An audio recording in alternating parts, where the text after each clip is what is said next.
Okay, thank you very much. You've all been fantastic speakers, so I apologise if I'm not as good as everybody else, so I probably won't be. The person that's meant to be joining me after 10 minutes, unfortunately has been caught in traffic and is not going to get here, so lucky me, I've been left with having to do the whole thing, and also I will skim over some of his work, but I'll go into more detail on some of the things, hopefully, that mean something to everybody. So recruiting, I think we've probably done this the wrong way round, because I'm now going to take them on, but you've already got rid of them. So we're starting off with recruiting and finding the correct staff. And this is hard for everybody. It's a real skill set. It's something that, you know, we all have to do in our business, including ourselves. And actually, it's almost harder when you're a recruitment consultant, because any recruitment consultant is normally good at selling themselves. So we have just the same pitfalls that you guys have. On the first slide, there's two sections to this. The first is the employment landscape, which is really what I'm going to be talking about. The second slide, or the last part of this, was how profiling can help you. So as Simon is not going to be here for that part, I will talk about it because I've passed some exams and I sort of know the stuff. So I'll talk about it and I'll answer any questions. But if you want more detail to that, I'll get Simon to come back to you. Okay, so this is a little bit of information that I'm not sure whether you know or you don't know, but currently, and this was done on Monday, on the Indeed website in Kent alone, there's 12,421 vacancies, which is a huge amount of vacancies. When anybody's sitting in this room thinking that, you know, well, I've got my vacancy and everybody's going to want to apply for that job, it's amazing what opportunities are out there at the moment. And if you don't get a lot of response, that's why. You've got a huge amount of business in this area. There's only 4.4 unemployment status in Kent, which is really low. It's one of the lowest that it's been for years. So to find those really good candidates, we have to go above and beyond, probably more than we've ever done before, and really try and think of it from the candidate's perspective more than from our perspective. As you'll see on there, the average salary, 22,637. Now, I don't know whether you think that is higher than you expected or lower, but we spoke earlier with the lady over there about her trying to find apprentices and on the low wages. That's why it's so hard, because the average person can go and get 22,000. So they're not necessarily going to want £8.21 an hour, which is our minimum wage when you're over 21. The popular companies in Kent, you'll see P&O Ferries, NHS, B&A Systems. These are the ones that are really featuring highly on all the web boards, all the websites.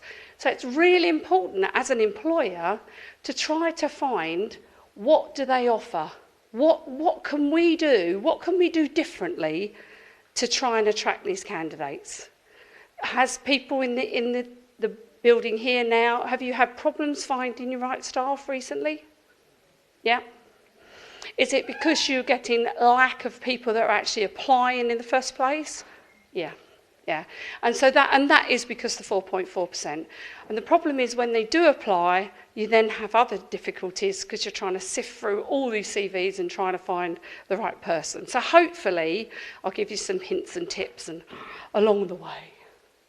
Okay.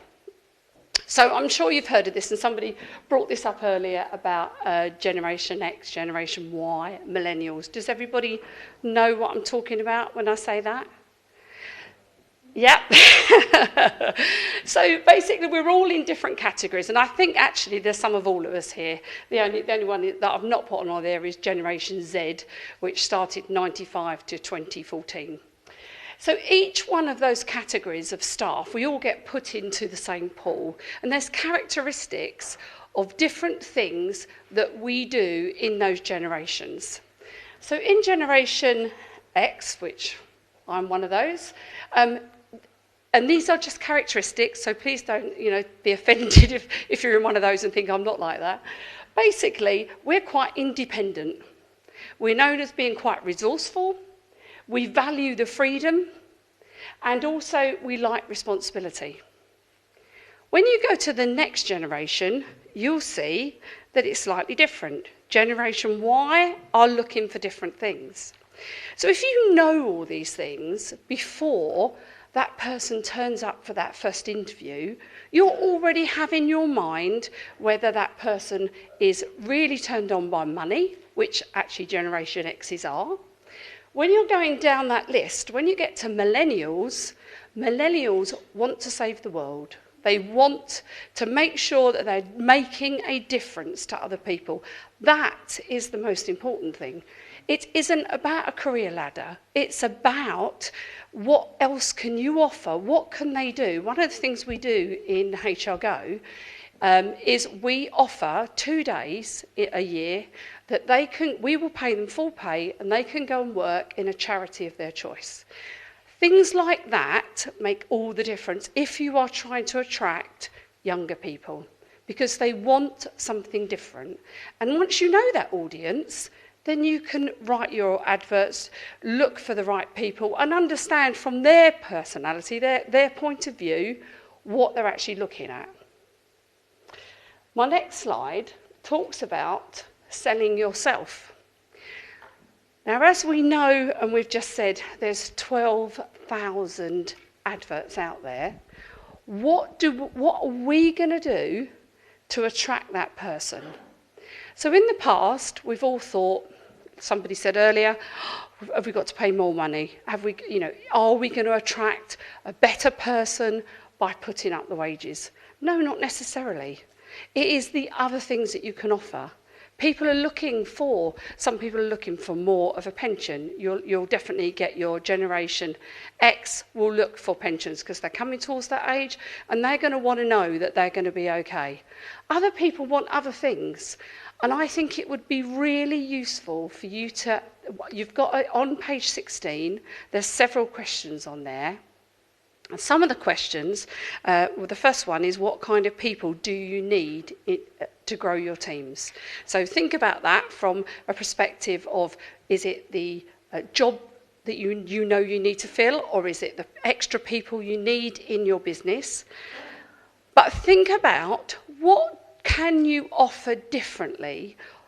What have you actually got to say to that person, I can give you this. This is what we do in this company. And that's really important when you're trying to attract them people. Because otherwise, if there's 12,421 adverts, why are they going to look at your advert? So you really, really have to think differently than what we perhaps did 10 years ago. The other thing is trying to make this cost effective. So when you are putting out an advert, it's really important that you understand, what do you actually want? I've read some amazing job descriptions in my time, and job descriptions tend to have, in some companies, lots of very big words. So half the time when you read the job description, you don't really understand what they're talking about. It's a long word. You could have put that great big sentence into 2 words. Try to change and make your job description really simple. So anybody would know that. When you read it, you'd know exactly what your job was and exactly what they expect of you. Don't make it 3 pages. Make it half a page. So it's nice and easy and everybody gets it. Try to make sure that what you're portraying is attractive. And I think that word's been used quite a lot today. And if it isn't attractive, again, why are they going to bother to come to you for the job? You've got to do something different. Creating a desirable environment, and that all comes back down to the culture of your company. If it is desirable, like somebody else said earlier about the Google, if you put a Google ad in, they don't have to put their ads in because everybody applies automatically because they've got a wonderful culture in their company and everybody knows they are offering something different. People feel it's a fun place to work. We haven't all got Google, we haven't all got these wonderful massive buildings, and we can't all offer the same. So we have to think of what makes people happy in your company. If you have a really nice environment, if you have a really nice culture, can you get that across on your advert in some way? So it's quite an art form to try and create the advert to get these people to apply. And when you get to the interview side, there are these lovely pitfalls of interviewing. How many people find interviewing easy? No. So we often, you become a business owner and you've set yourself up and you're doing really well, and that's brilliant. And then you have to now, nobody necessarily teaches you how to interview. So you get somebody in and we fall into little traps. Number one, there's a thing called the halo effect. The halo effect is they do something brilliantly, and then that sways your whole decision, and you take that person on, and actually the other 5 things, they didn't hit the criteria. And so you find that out later on. Lots of people look for somebody that is just like themselves. Well, actually, if you're a certain person, why do you want somebody exactly the same as you? You want somebody that's different, that can do the other things that you perhaps don't find easy to do. So, you know, again, you need to think about what you really want out of this person. Competency-based interviewing. Does everybody know what I mean by competency-based questions? It's very quiet. I feel very on my own. Competency-based interviewing is all about asking the right questions that's going to give you more than just a yes and no answer. And so you can actually ask in depth about something that you currently do in your job. And if you can make sure that you have an agenda and you write all these things down before they come in, you have a much better chance of understanding that person. And it isn't just down to the way they looked. They turned up 5 minutes late, so now you're cheesed off with them. You've made your first impressions and they're gone. People do that all the time. And actually, perhaps something happened on the way over. They really couldn't help it.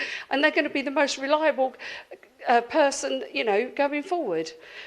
There's lots of parts to interviewing, and to try and get that person, the right person, takes skill.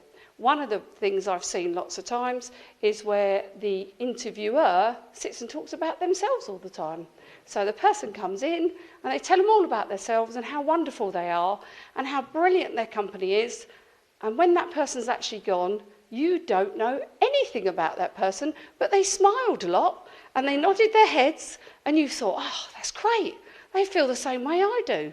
You don't actually know anything about them. So it's trying to think about these things and try and get either some outside help, get a recruitment agency that you trust to come and talk to you. You know, anybody who wants anything like that, we've got 6 branches in Kent and I'm happy to help. So if you want to ask me any questions, I'm more than happy to do that. But, you know, we get to the second interview, we've screened our candidate, we've looked through some CVs, there's a thing called personality profiling. Has anybody heard of that? Psychometric testing? Yeah. So psychometric testing and personality profiling are very, very similar.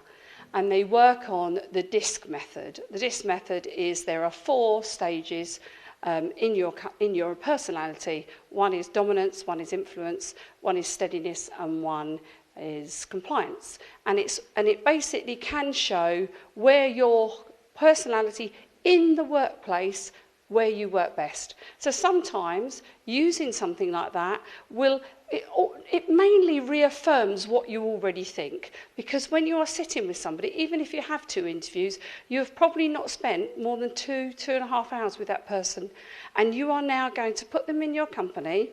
It's going to cost you a lot of money. Getting rid of them is even more expensive, so you need to make that right decision first time. How many people have made the wrong decision? Exactly. And how much does that actually cost you? We tried to work that out in our business, and we worked out that if they leave, bearing in mind we do lots of learning and development and we spend a lot of money on our people to make sure they're the right people, And dependent on the level of staff, it costs us between £16,000 and £30,000 for one person when we make a mistake. So it's probably, other than you winning your business, it is the next biggest cost you're ever going to have. And if you are a relatively small company, to put the wrong person in can be devastating. And normally, unfortunately, it is not normally to do with whether they can actually do the job. It's normally to do with the personality fit, whether the other people get on with them, whether they are aggressive.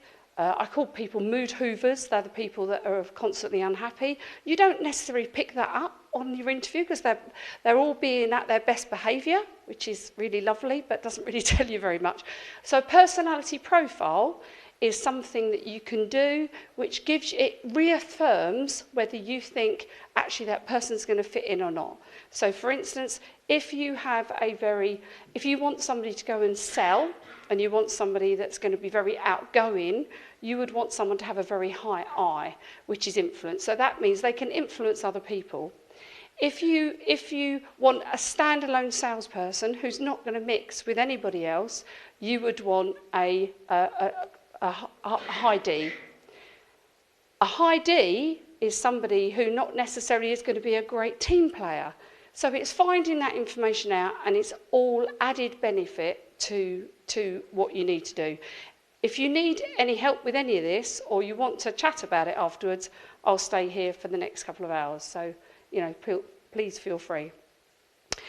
Also, on your sheet that you are in front of you, it also talks about what skills and qualifications you want, what roles are needed, what behaviours, aptitude and personality. In actual fact, like I said earlier, one of the most important things, like the graph that was shown earlier, they don't have to have everything, all of the skills. They need to be able to want to do it. If you have somebody who wants to learn and wants to work with you, that is better than everything. And that I think is the most important thing, and that's what you've got to try and get out of an interview. Thank you very much.